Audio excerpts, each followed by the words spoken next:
रामपुर गांव में रघुदास अपनी पत्नी मीरा और बेटी रमा के साथ रहा करता था। रघुदास की आर्थिक हालत बहुत खराब होती है। उसके पास खाने तक को पैसे नहीं होते हैं। एक दिन सुबह रघुदास मीरा से बोलता है, मीरा, हमारे पास तो खाने तक के पैसे नहीं हैं। अब खेत की जुताई के लिए पैसा कहाँ से लाए?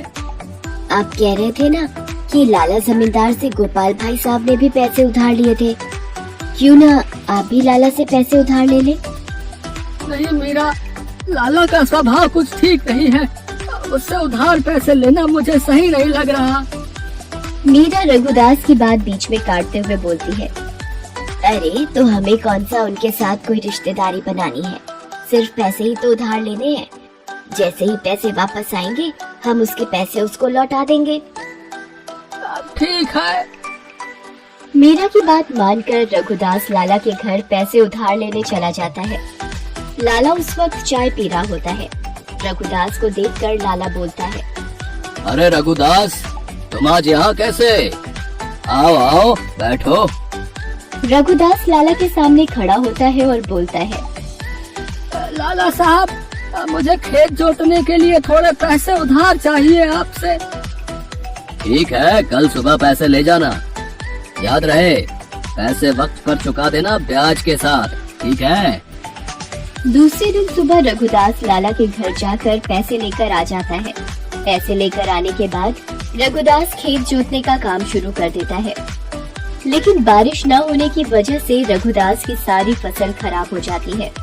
लगभग 6 महीने बीत चुके थे। लाला के कर्जे को वापस करने का भी वक्त हो चुका था। मेरा अब क्या होगा? ना हमारे पास पैसे हैं, ना कुछ खाने को है। उधर ऊपर से अब लाला का कर्जा भी हो गया है। आप परेशान ना हो, सब ठीक हो जाएगा। इतने में लाला रघुदास घर आ जाता है और जोर से चिल्लाकर आवाज देता है, रघुदास, बाहर निकलो। पैसे लेने के समय तो ले गए, अब देने के समय गायब ही हो गया है? रघुदास लाला की आवाज सुनकर बाहर आता है और उसके सामने हाथ जोड़कर बोलता है, मेरी फसल खराब हो गई है, मुझे थोड़ी मोहलत दे दीजिए, मैं आपके सारे पैसे चुका दूंगा।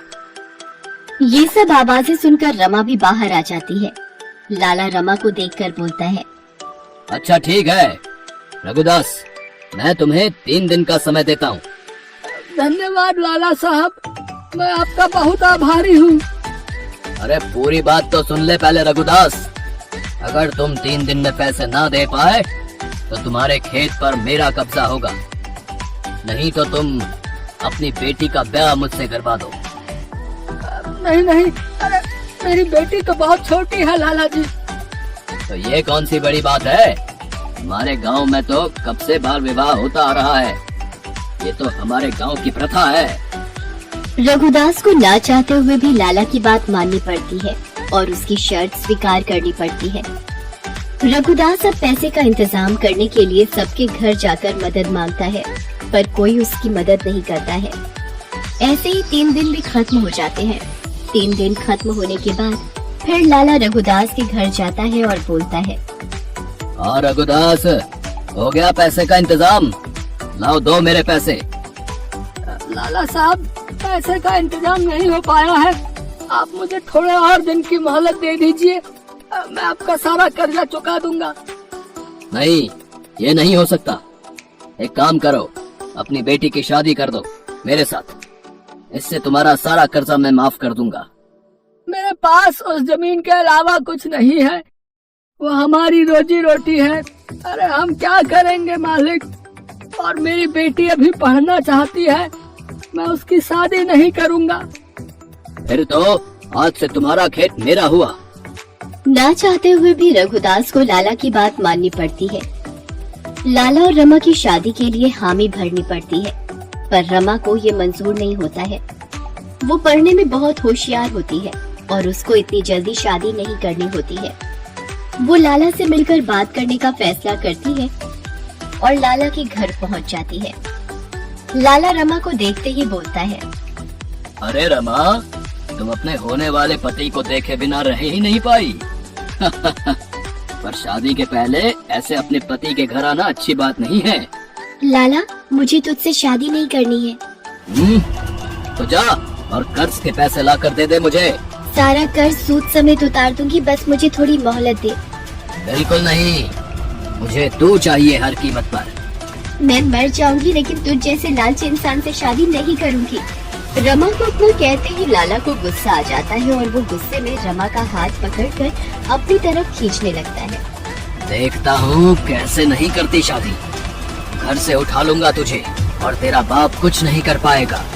रमा अपने आप को लाला से छुड़ाकर सीधा घर जाती है और जो भी लाला के घर हुआ अपने पिताजी को बताती है। बेटी, तू यहाँ से भाग जा, वरना वो लालची लाला तुझसे जबरदस्ती शादी कर लेगा। लेकिन पिताजी, आप यहाँ अकेले कैसे रहेंगे? आपका ध्यान कौन रखेगा? बेटी, अभी मुझे सिर्फ तेरी फिक्र है, अपनी नहीं। तू जल्दी कर, भाग जा यहाँ से। लेकिन तू जाएगी कहाँ? पिताजी, मैं आपको बताना भूल गई थी कि मुझे स्कूल से स्कॉलरशिप मिली है। इसमें मुझे शहर जाकर पढ़ने का मौका मिला है। पढ़ाई तो ठीक है बेटी, लेकिन बाकी खर्च? आप चिंता न करें पिताजी, आप खेत और घर का ध्यान रखें। शहर का खर्चा मैं संभाल लूंगी। रमा अपनी इज्जत को बचाने के लिए शहर चली जाती है। अब आगे की पढ़ाई रमा शहर में ही करती है। रमा बहुत मेहनत करती है और इस तरह 5 साल मेहनत करने के बाद अपनी पढ़ाई पूरी करके वो थानेदार की पोस्ट की एग्जाम क्लियर कर पुलिस अधिकारी बन जाती है और अपने गांव वापस आ जाती है। जैसे ही रमा उसके घर पहुंचती है, रघुदास रमा को देखकर बोलता है। बेटा रमा, तुम यहाँ? हाँ पिताजी, मैं पुलिस अधिकारी बन गई हूँ और मैंने अपनी पोस्टिंग यही अपने ही गांव में करवा ली। रमा की बात सुनते ही रघुदास खुशी से उछलने लगता है। उसकी खुशी का ठिकाना नहीं रहता है। वो रमा से बोलता है। बेटा रमा, मुझे तुम पर बहुत गर्व है। अब हम लाला का कर्ज भी उतार देंगे। हाँ पिताजी, हम उसका कर्ज तो उतार देंगे पर साथ ही उसको सबक भी सिखाएंगे। मतलब आप चलिए मेरे साथ, मुझे सभी गांव वालों से बात करनी है। रमा रघुदास सभी गांव वालों के पास जाते हैं और उसके बाद सभी को लेकर लाला के घर जाते हैं। ये लो तुम्हारे पैसे लाला। तुम तो अपनी जुबान की पक्की निकली है? तुम्हारा कर्ज तो मैंने तुम्हें पैसे देकर चुका दिया, पर मेरे गांव के कर्ज मैं तुम्हें गिरफ्तार करके चुकाऊंगी। मुझे किस जुर्म में गिरफ्तार करोगी? तुम भोले भाले गांव वालों को कर्जे के जाल में फंसाकर ब्याज के नाम पर उनकी जमीन हड़प लेते हो। सभी गांव वालों ने तुम्हारे खिलाफ शिकायत की है। रमा लाला को गिरफ्तार कर लेती है और गांव में हो रहे सारे बाल विवाह रुकवाती है।